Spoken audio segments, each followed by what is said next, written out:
ओम कृष्णाय नमः। नमस्कार दोस्तों, आप सभी का आपके अपने यूट्यूब चैनल आसान राह में हार्दिक स्वागत है। दोस्तों, आज हम आपको सुनाएंगे मार्गशीर्ष में सुनी जाने वाली भगवान श्री कृष्ण की कथा। दोस्तों, मार्गशीर्ष मास में हर रोज़ सुनने वाली भगवान श्री कृष्ण की कथाएं आपको मेरे चैनल पे मिल जाएंगी। अगर आप मेरे चैनल पे नए हैं, अभी तक नहीं सुनी है और आज पहली बार सुन रहे हैं, तो मेरे चैनल की प्लेलिस्ट में जाकर आप भगवान श्री कृष्ण की कथाएं सुन सकते हैं। वहाँ पे आपको सारी कथाएं एक साथ मिल जाएंगी। तो हर दिन की कथाएं सुनने के लिए आप मेरे चैनल को सब्सक्राइब कीजिए, साथ ही ऑल पे ज़रूर क्लिक करें। तो चलिए आज की कथा शुरू करते हैं। तो कथा सुनने से पहले कमेंट बॉक्स में जय श्री राधे कृष्णा जी, ओम नमः शिवाय अवश्य लिखिए। दोस्तों, आज की कथा बहुत ही ज़्यादा पावन है। दोस्तों, भगवान श्री कृष्ण का रूप इतना मनमोहक है कि उनसे कोई प्रेम किए बिना रह नहीं सकता। तो दोस्तों, भगवान भोलेनाथ भी उनके प्रेम में उनसे मिलने गए, खुद को रोक नहीं पाए और नारी का रूप धारण किया। तो आइए जानते हैं। भगवान श्री कृष्ण को रास रचैया कहा जाता है और भगवान श्री कृष्ण ने बहुत सारी लीलाएं की हैं। और एक बार की इस रास लीला को देखने भगवान शिव खुद गए और खुद को रोक नहीं पाए।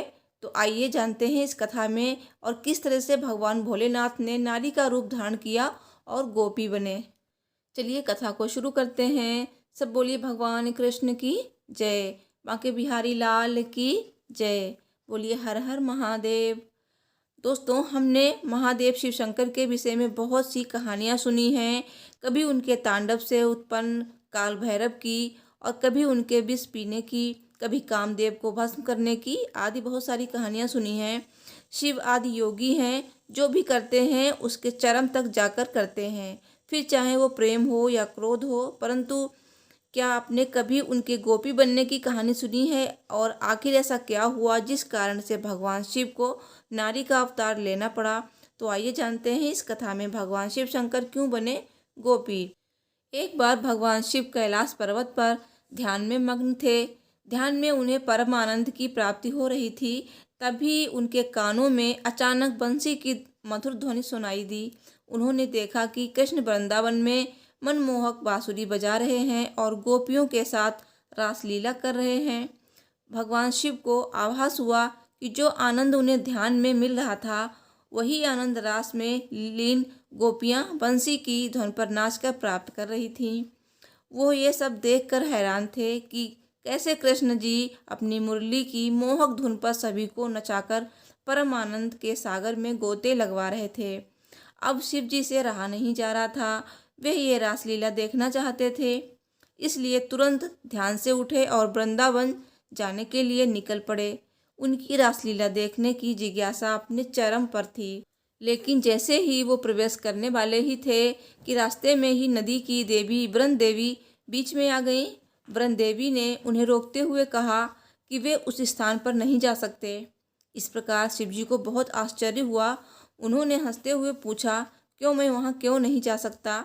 वृंद देवी ने बतलाया, क्योंकि वहाँ कृष्ण रासलीला कर रहे हैं और कृष्ण जी के अलावा वहाँ कोई अन्य पुरुष नहीं जा सकता। अगर आप वहाँ जाना चाहते हैं तो आपको नारी रूप लेना पड़ेगा। भगवान शिव के लिए ये एक विचित्र स्थिति थी, क्योंकि जो भगवान शिव पौरुष का प्रतीक हैं, वो एक नारी का रूप कैसे ले सकते हैं? वो एक योगी हैं, अघोरी की तरह रहते हैं। अब ऐसे में शिव जी क्या करें? उनके सामने बड़ी दुविधा खड़ी हो गई कि वो महिला के रूप में कैसे आएं। वहीं दूसरी ओर धीरे धीरे रास अपने चरम पर पहुंच रहा था तथा भगवान शिव और अधिक प्रतीक्षा नहीं कर पा रहे थे।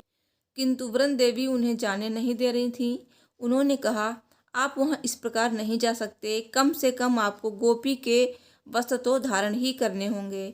यदि आपने गोपी का वेश धारण कर लिया तो मैं आपको सम्मान पूर्वक जाने दूंगी। शिव जी ने अपनी आंखें चारों तरफ घुमाईं। उन्हें आसपास कोई नहीं दिखा। एकांत देख धीरे से बोले, ठीक है, आप हमें गोपी के वस्त्र दे दीजिए। तो वृंद देवी ने उन्हें चमकते धमकते लहंगा, चोली और चुनरी दे दी। शिव जी ने उन्हें पहना और घूंघट डाल के नदी पार कर रास देखने चले गए। रासलीला में पहुंचते ही शिव जी के नेत्र एकदम कृष्ण जी के मोहक रूप में जम गए और वो उस मधुर बांसुरी की धुन में खो गए। वहाँ का दृश्य इतना मनमोहक था कि महादेव ने अपनी सुध बुध खो दी। उस समय मानो उन्हें भी याद नहीं रहा कि वे तीनों लोकों के देवता हैं। वो खुद को भी एक गोपी की तरह मदमस्त होने से रोक नहीं पाए। राधा रानी तथा गोपियों संग कृष्ण जी का नृत्य का गान देखकर वो स्वयं भी उनमें शामिल हो गए। कुछ ही देर में रास में ऐसे लीन हुए कि सुध बुध लुटाकर तांडव करने लगे और ऐसा नाचे कि उनके सिर से चुनरी सरक गई और कृष्ण जी उन्हें देखकर मुस्कुराने लगे। सभी गोपियां और राधा जी भोलेनाथ को देखकर डर गईं। तब श्री कृष्ण जी ने सबको कहा कि ये कोई गोपी नहीं, स्वयं शिव शंकर हैं। और वे महादेव से बोले कि प्रभु, आज आपने यहाँ हमारे महारास में आकर हमें धन्य कर दिया। और राधा जी हंसते हुए बोली, प्रभु, आपने ये गोपी का रूप क्यों धारण किया है? तब शंकर जी बोले कि इस महारास का आनंद लेने के लिए ही मैंने ये रूप लिया है। धन्य तो मैं हुआ हूँ ये अद्भुत रास देखकर, और मन चाहता है कि सदा यहीं वास करूँ। तब कृष्ण जी ने उनसे कहा, अवश्य प्रभु, आज आप गोपी रूप में आए हैं, इसलिए आज से आपको गोपेश्वर नाम से भी जाना जाएगा। तो उनकी इसी रूप की पूजा वृंदावन में स्थित गोपेश्वर अथवा गोपीनाथ मंदिर में की जाती है। और मान्यता है कि भगवान श्री कृष्ण ने ब्रज गोपियों के साथ बंसी वट पर चंद्रमा की धवल चांदनी में शरद पूर्णिमा के दिन महारास किया था। दोस्तों, तब से भगवान भोलेनाथ को गोपेश्वर के नाम से जाना जाता है। दोस्तों, सब बोलिए भगवान भोलेनाथ की जय, भगवान कृष्ण की जय। दोस्तों, मुझे उम्मीद है मेरी वीडियो आपको पसंद आई होगी, तो प्लीज़ वीडियो को लाइक करें और ज़्यादा से ज़्यादा शेयर करें। और अगर अभी तक आपने मेरे चैनल को सब्सक्राइब नहीं किया है, तो मार्गशीर्ष मास में हर रोज़ ऐसी ही भगवान कृष्ण की कथाएं सुनने के लिए मेरे चैनल को सब्सक्राइब कर लीजिए, साथ ही बेल बटन को ज़रूर प्रेस करें।